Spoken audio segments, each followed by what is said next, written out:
Welcome to Inside the Realtors Studio, interviews with industry leaders and professionals in real estate.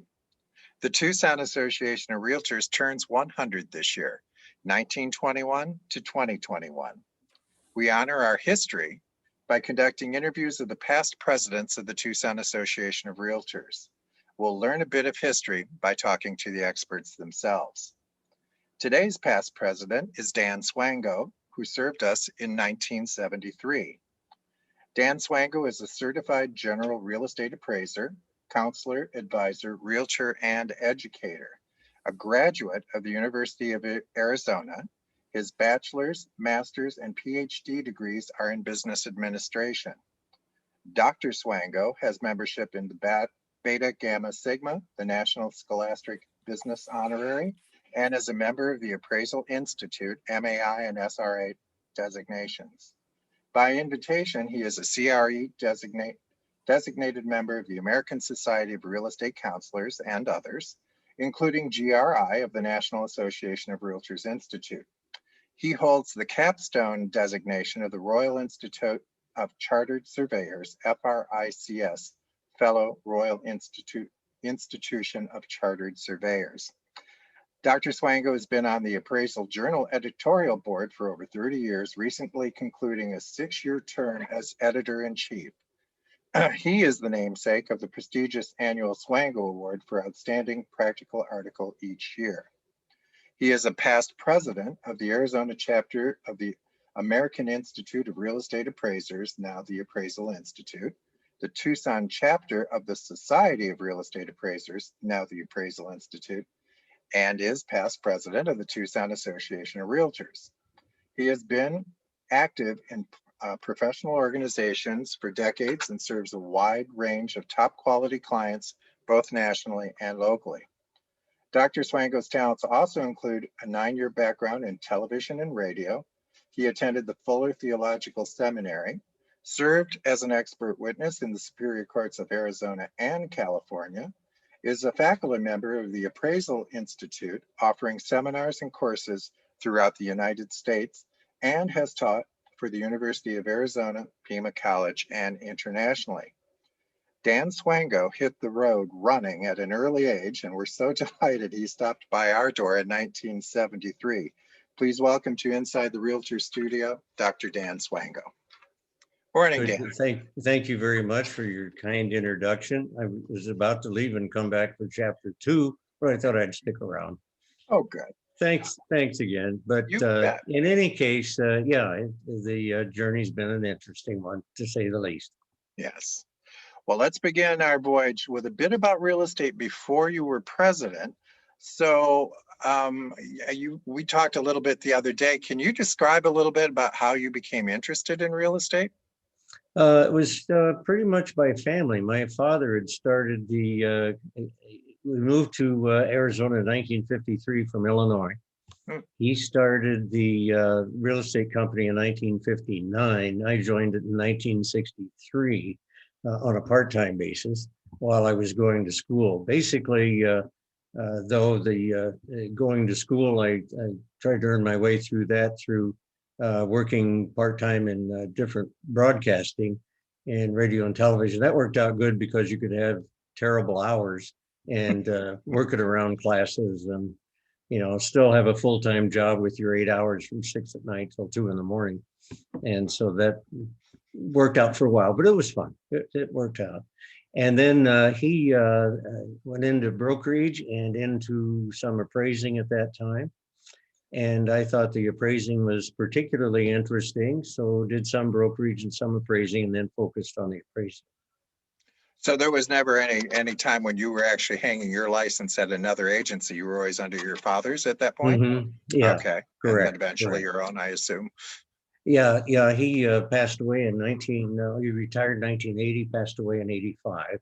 Okay. And he was president of the board in 1968, I believe. Oh, okay. And I think it was 68. So a few years earlier. Yeah.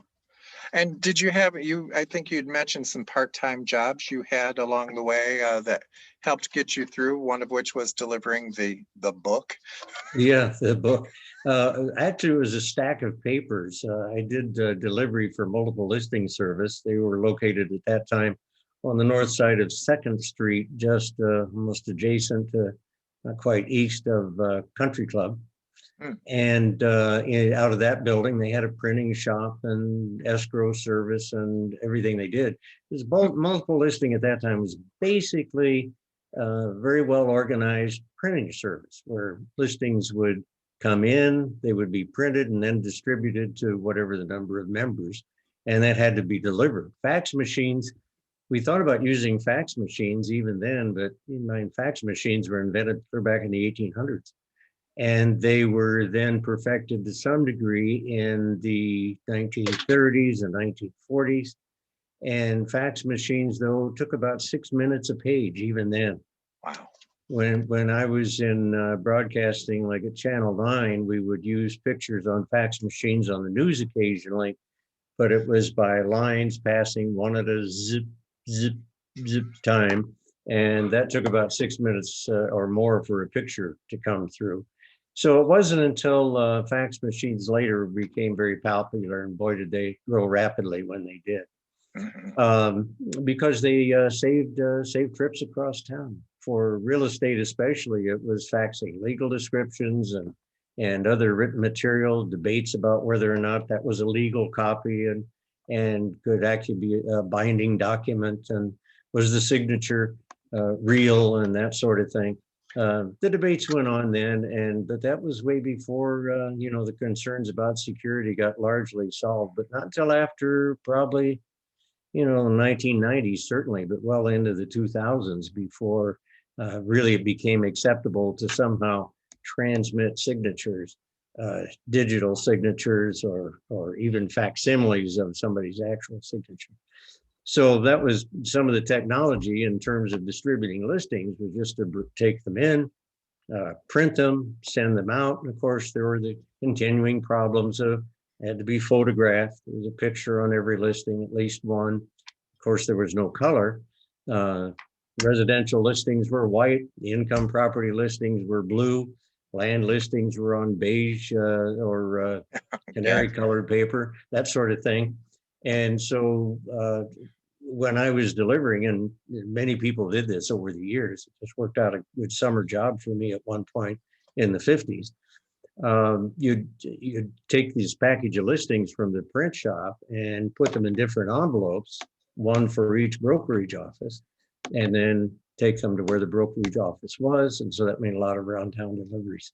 So as part of your job, you were actually doing the dividing up between the brokerages for them? Mm-hmm, mm-hmm. Oh, okay. Yeah, I mean, it was some sorting mainly. It was just driving around town, got to know every back alley in town for shortcuts, but other than that.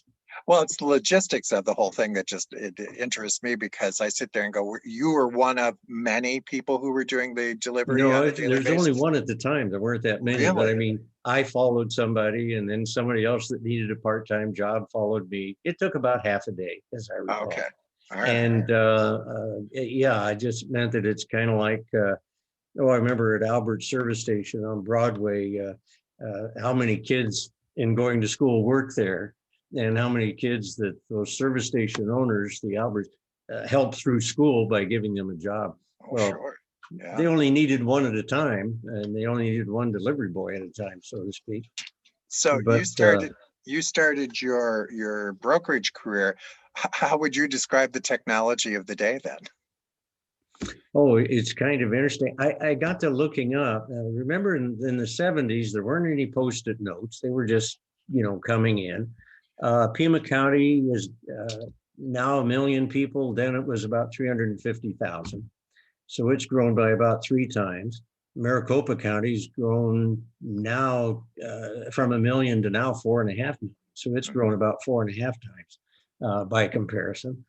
In 1972, the name was changed from the National Association of Real Estate Boards. That was the year before I was president, changed from the National Association of Real Estate Boards to its current name, National Association of Realtors. And so that was a major change. And of course, the local board then had to change as well. The Council of Residential Specialists was one of the first. We had Women's Council, and we had, several subgroups of just specialized interests. But that council came about 4 years later in 1976, 3 or 4 years later, as I recall. Yeah, there were interested in that. But as far as the technology, there wasn't any remote access to maps. You went to where the maps were if you wanted to see them, or you bought them for the office. There were no free aerial photos. You had to buy those. Cooper Aerial, or one of the other aerial photography services, did an excellent job. They would fly straight lines east and west and north and south. So you had definite flight lines and which date you wanted. And so you got a 9x9 picture as standard called a contact print. Or you could ask for a part of that and have it blown up and so on, but certainly not free the way it became, after about 2000 and so on with Google. Cell phones, forget it. That was, there were portable phones, but they were really radios. The first of that came much, much later. You're into the 80s. You're still using pagers in the 70s and 80s. And then the cell phones they began to come in the 90s, and really not until they were, with the Motorola gray bricks. And so we used those. But no such thing as computer searches for listings. That was still some distance off. It was talked about in appraising. We did some research with multiple regression analysis or statistical analysis in order to forecast sales prices. And we didn't have the computers in-house, so to speak, at that time, but we did use what was called service companies or service bureaus. And one we used was called CompuTech, I believe, on Prince Road. And we would take the data, and then they would run it, and we would go over the results, refine it, and go back again. So it's the forerunner of what Zillow is doing today, which the idea is taking data. And what struck me was that you had sales prices that were a function of, or depending on things like size and square footage and location and number of bedrooms, and the list goes on and on. And then how you refine that, how quote unquote accurate, whatever accurate means, could you be if you input all that statistically, and then the output via, at that time, linear regression. Now it uses curvilinear and a whole lot of other tricks. But it worked. But it was so expensive to put in data and so expensive to work with it and do it that didn't become practical until the personal computers and so on came much, much later, into the late 80s, 90s. You mentioned in 1972 the name change for the organization. Correct me if I'm wrong. Do I understand that to mean that before that date, I thought I had heard that was when only brokers were members of the board of realtors, and that then they switched so that real estate licensees and that could become members. Is that how that worked, to your memory? I believe you're right. I think you're right in that. Yeah. That was a big change. Yeah. It's kind of like we offered classes and courses and so on, but not the organized seminars and so on like we have today quite as much. And I was trying to recall, and I was going to make a few phone calls and keep trying to find people older than I am that might remember. And that number is getting fewer and fewer, unfortunately. But I don't know when the requirement for licensing continuing education came in. Yeah. At first, it required so many hours, but then as time went on, there was a need for so many hours in different categories: real estate law, contracts, the ethics, and one thing or another. So that I don't recall quite when that came in. So I was going to make a couple of phone calls yet, and I haven't gotten around to doing that. We both know who should know, and that would be Judy Lowe. Yeah. And I call into her, and I got interrupted the other day when I was going to call. Yeah. Well, let's shift over to your presidency. So when you were in office in 1973, where were we operating out of? What building? The building was on Broadway at 2030 East Broadway. Okay. At that time, the building is still there. It's a two-story kind of a patio-looking building. And it's still there. We were upstairs. Excuse me. Uh-huh. In the back of that building was a little coffee shop on the first floor. Pardon me. Mhm. And our CEO was Roy Huffman, and we had, I think, just one. He had one secretary, and maybe we had a part-time beyond that. And MLS, of course, was completely separate. Right. And we- no combination yet then. In fact, that was practically a taboo. So they're just exploring that kind of idea. Sure. But yeah, no, things like the technology was just simply telephones and phone Yeah. trees. So as we far as had getting the word out. had no government affairs director or anything like that at that point in time. No. No, that No, came there were later. just the normal standing committees for finance and bylaws and program committee, that sort of thing. Well, what drew you into association leadership? How did you get involved in that? Good question. I don't know, for some reason, ended up on the board of directors and kept coming up with enough ideas and so on that it stuck. Well, that'll do it. And one thing led to another, and soon after that, then it was the appraisers groups and so on. Yeah, which So- was always interesting. Did you go anywhere in terms of involvement with the Arizona Association or the National Association at that point in time in terms of? Yeah, director with the Arizona Association, but I never did with national, no. Okay. All right. And never got involved in that. I did in the appraisal groups, and it just became so time consuming. Appraising being a little bit different is, if you're not producing appraisals, you're not making income.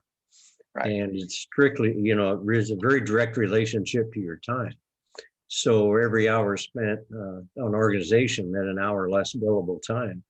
And so it's kind of like a dentist. If you're not drilling, you're not billing. True. Same So thing. when you think back, and I mean, this is big ass because this is 1973. What do you think your biggest challenge or accomplishment was during that time frame? One of the biggest challenges was continuing programs for the monthly meetings. Also in 73, later in the year, a heck of a gas shortage. That's when the embargo started. Oh, And sure. this hit the brokerage world very, very hard.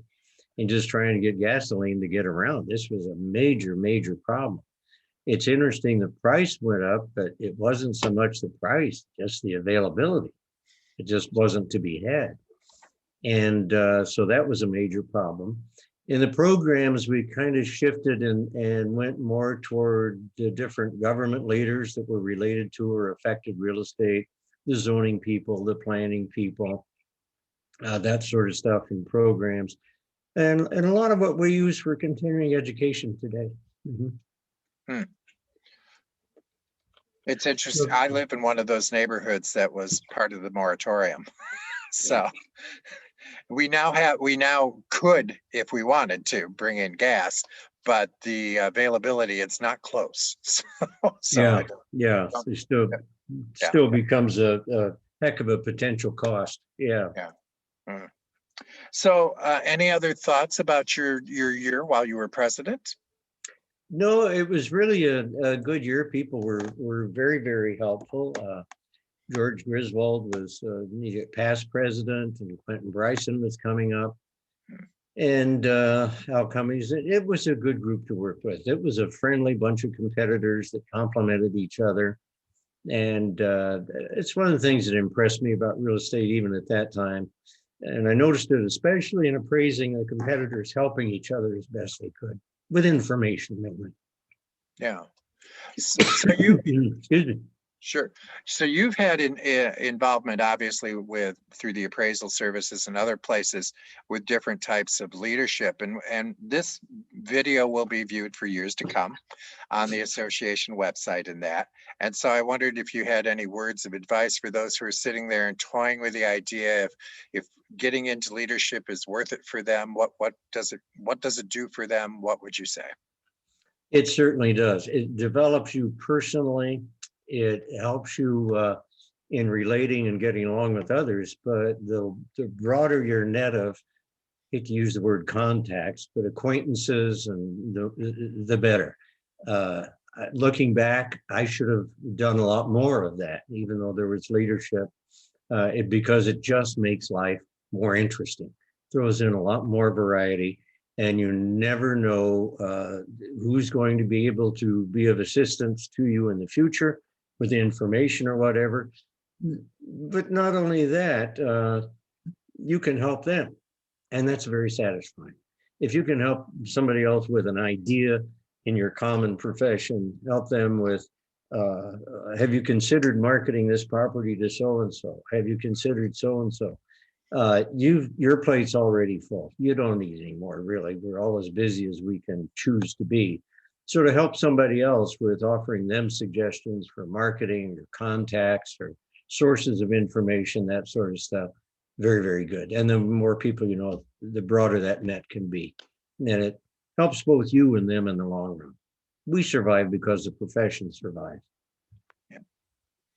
Well, believe it or not, we're about at the end of our interview. And at the end, I like to do 7 quick questions, and I'm looking for 7 quick answers. So what's your favorite word? Word? Mm-hmm. I don't have a favorite word. Okay. Do you have a least favorite word? Yes. I have Okay. 2 least favorite words. So and like. And a third one, a whole nother. Okay. None of all overused, and the third one is not even a word. Especially like. Yes, yes. Like, you know what I mean, man? And what turns you on? So what turns me on? I couldn't resist using it. It's a great filler. What turns me on? I think Arizona nature, getting out and hiking in the fresh air and the blue skies. I think it's really Arizona nature and getting out in it. Yeah, it's nice. There's a place How in the about White Mountains. Enjoy getting there. Oh, sure. What turns you off? Boring meetings, useless meetings. We're together and we're supposed to discuss so and so, and that we flogged this horse again and again, and he ain't gonna run. He ain't gonna run, or otherwise it's working fine as it is. Don't screw it up. A lot of times, what's important is to get out of the way. Yeah. Now, what profession, other than real estate appraisal, editorial, boom, boom, boom, would you have liked to have attempted? What other profession? Before I started joking to death today. Yeah. Yeah, I really enjoy broadcasting. I worked with Bob Love, who later went into real estate. Bob Love, Marshall K. Gun, ran a puppet and a kids show and did weather and did commercials and did news. Such a variety of things you could do in those days in the late 50s through the 60s that probably would have been it. Oh, cool. Is there a profession you're really glad you didn't attempt? Accounting, had that in school. My wife's a CPA, and now I'm really glad I didn't go that direction. Accounting, and probably the other one that was tempting at the time was law. I find that interesting, but I sure don't want to be a lawyer. Yeah, we've had that as an answer from several of our presidents along the way. Yeah. So, in closing, if you could do a shout out to anyone, living or not, in the real estate community, who would it be and why? Living or not? Living or not. Thanks, Dad. Yeah, there you go. Well, Dan, that is it. We are at the end of our interview. Any last thoughts? No, it's really an exciting time, thinking back with the way things were after you contacted me. Remember, there wasn't anything like 911 for emergency numbers. There wasn't anything like even Sharpie markers or bubble wrap or, home VCRs were just, getting Yeah, started, much less the rest. The big computer games were Pong or Ganip Ganop, where the little ball went back and forth. And sure. just to watch the technology unfold, and especially as it gets into real estate, we were kicking around with what do we do about memberships for franchises?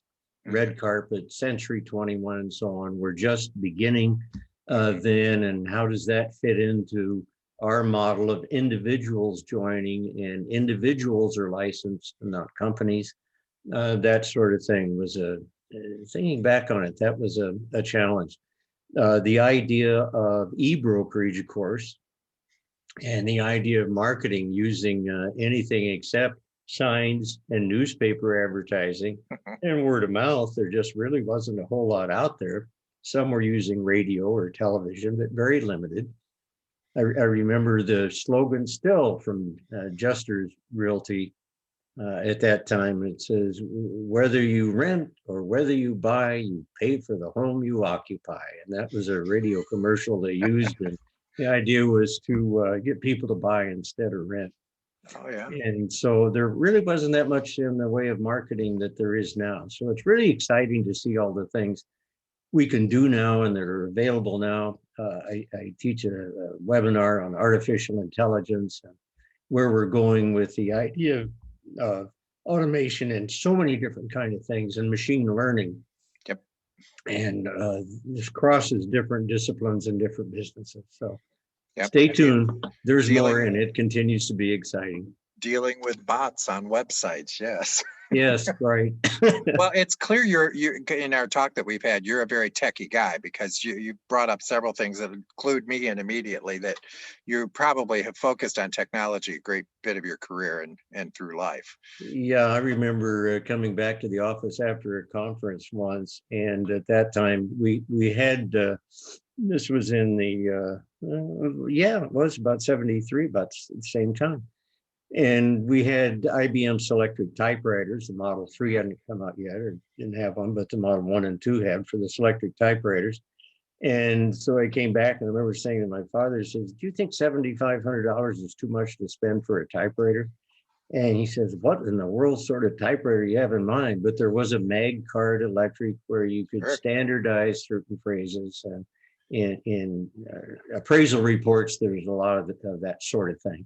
Sure. And so it worked. But yeah, we were always trying to be into that. And I remember we spent Wayne Computer in about 73 or 4. We spent $75,000 on a Wayne computer.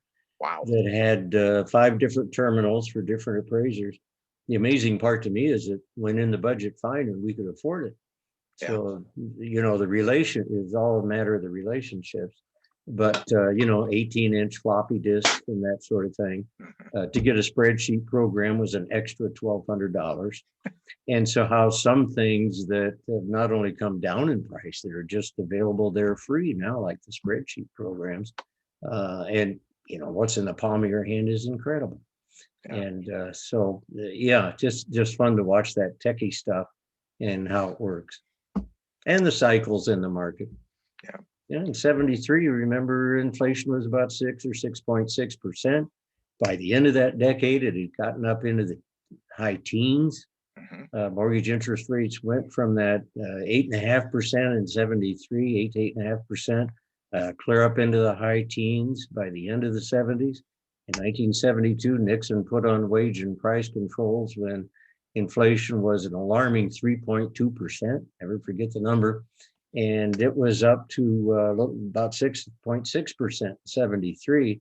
But by later in the decade, we're talking 16%, 17%, and so on, which had its advantages or disadvantages. If you were receiving interest from savings or CDs were paying percentages in the teens.